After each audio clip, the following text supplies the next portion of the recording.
Hey y'all. So, in my attempt to edit the video, I accidentally cut a whole lot of it out. So, I have to record a new video. So, this video, of course, is the intro to week 6. Okay. Week 6 is moving from anecdotes to essays. Okay. So, you're moving from the genre of a short story to a more formal essay. Okay.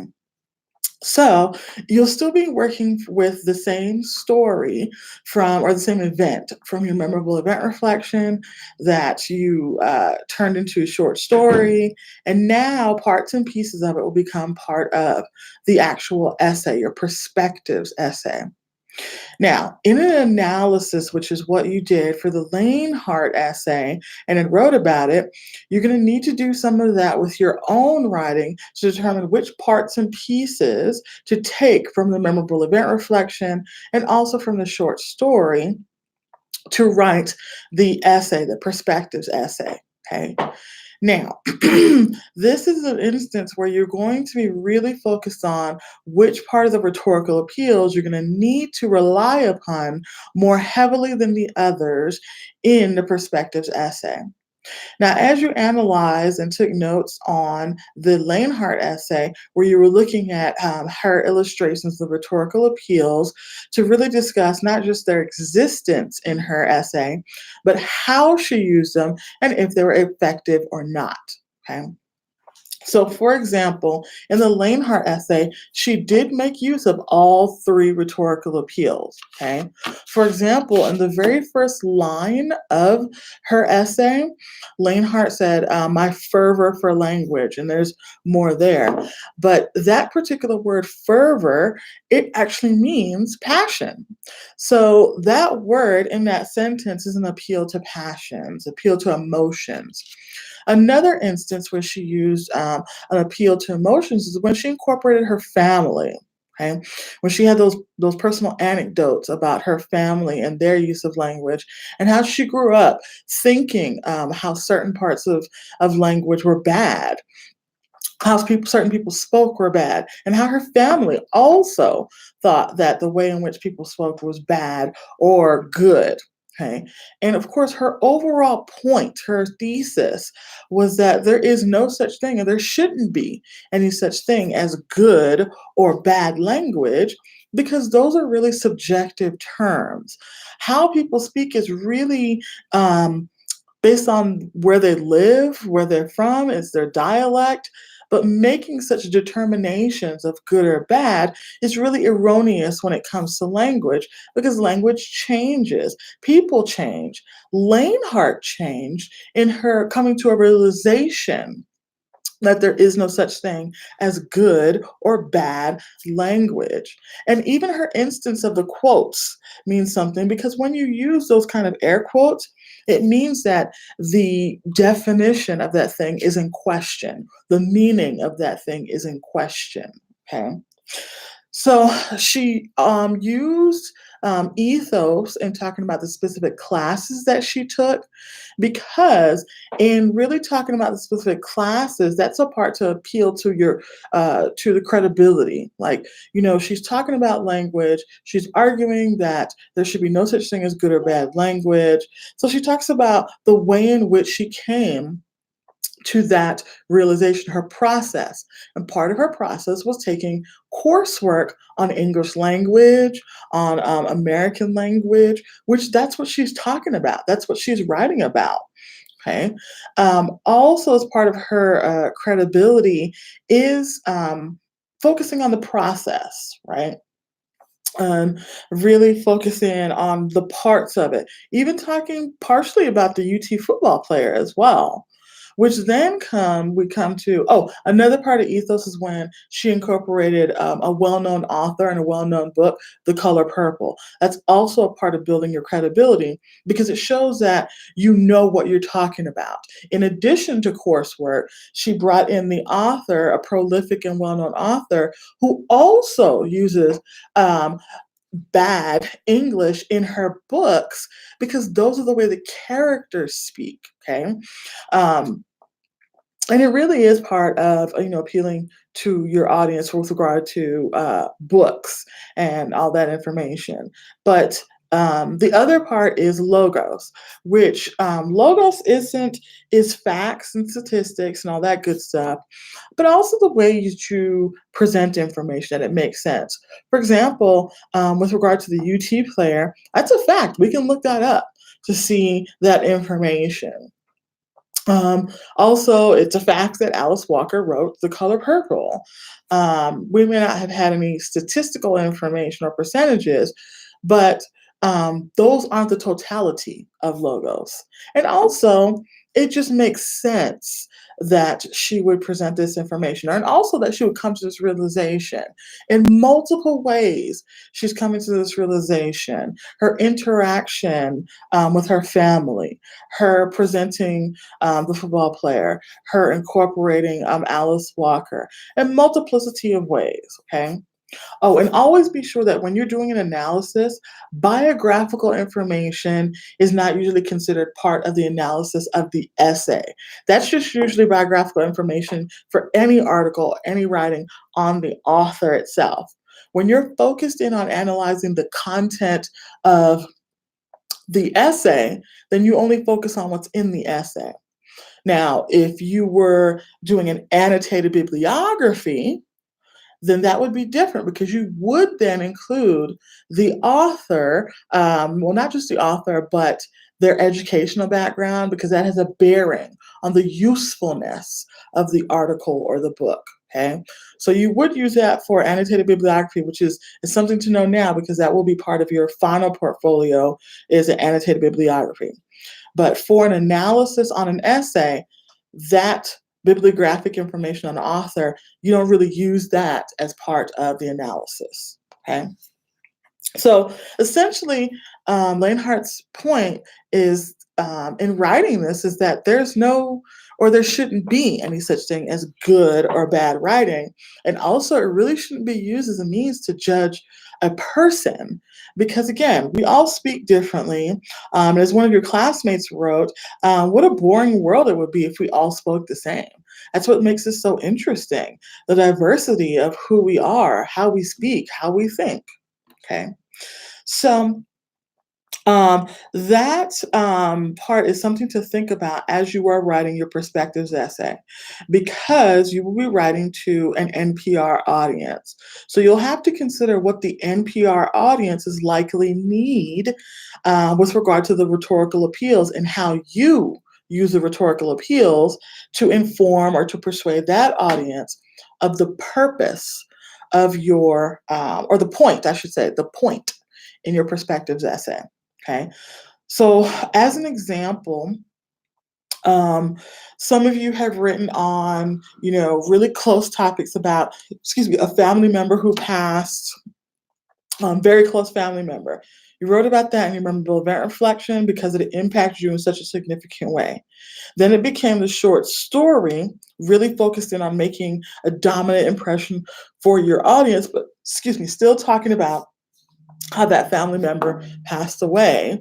And then in the perspectives essay, you might focus in on the impact of death on family members, because that is looking at something that, number one, an NPR audience might be interested in. And number two, that would be your purpose across all of those specific genres in the writing that you could pull from the memorable event reflection, from the short story, now to the perspectives essay, because that is a perspective. How death impacts, how close family member death impacts people. I know some of you wrote about, moving to a new city.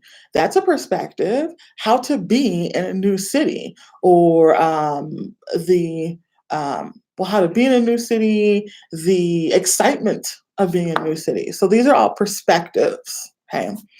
So in writing the perspectives essay, you're going to have to analyze which of the rhetorical appeals to focus more on for that audience. Okay.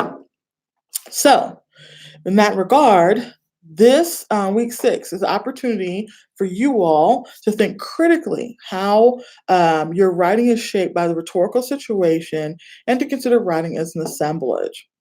You're going to be assembling a narrative for a particular audience, the purpose of which is to make a point.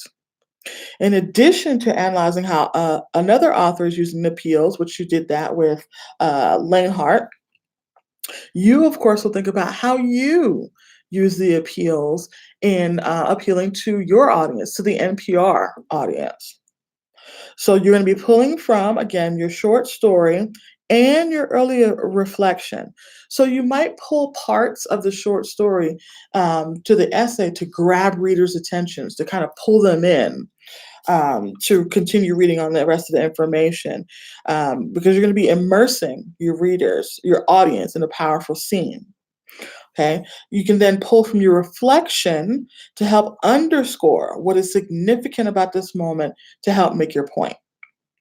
Okay, this is an important part here in this lesson to understand the difference between an anecdote and a statement of belief. Okay, you can use your anecdote as a way to support your statement of belief. Okay, look at Lanehart. She used anecdotes. She talked about her family and the way that they speak as a way to support her statement of belief, but they're two separate things. Okay. Um, you will underscore the difference between a dominant impression as you would in a short story, and then, of course, making a point in the narrative essay, in your perspectives essay. Okay. Now, of course, this perspectives essay is another assignment that is going to go into your midterm portfolio. So it is of the utmost importance to make sure that you are submitting this work on time so that you can get timely feedback. Because the longer you take to submit, then it means, of course, a longer time for feedback. Because I've probably moved on to other assignments that were due, or there's other assignments for my other classes and I probably just moved on. And then you get comments when you get them, especially when it's after the due date. Okay. So you want to, of course, pay attention to dates, pay attention to timelines. You want to make sure you're submitting your work on time. You also want to make sure that you are very closely reading assignment instructions, okay? They're often very detailed, very specific about how to respond and the content of your response, okay? For example, in your write-up, your analysis, using your annotation of Lanehart, it specifically asked you for your opinion on whether or not you think it was effective. And also just to state how the appeals were being used, not just that they existed, but how they are illustrated, how they are used, and whether those uses are effective or not effective in Lanehart's point that there really should not be any such thing as good or bad language. Okay? Um, Within these coming weeks, you'll notice that there'll be both an increase and a decrease in writing. This is as we get closer to the midterm because it'll be less of creating assignments that are going into midterm and more of revising assignments that are going into the midterm. Okay, midterm portfolio.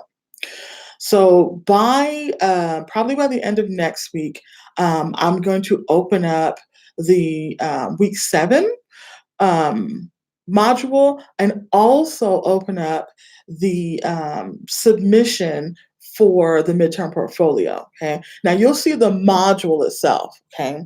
And I'm opening up so that next week I'll open it so that you can see the rubric by which you'll be graded.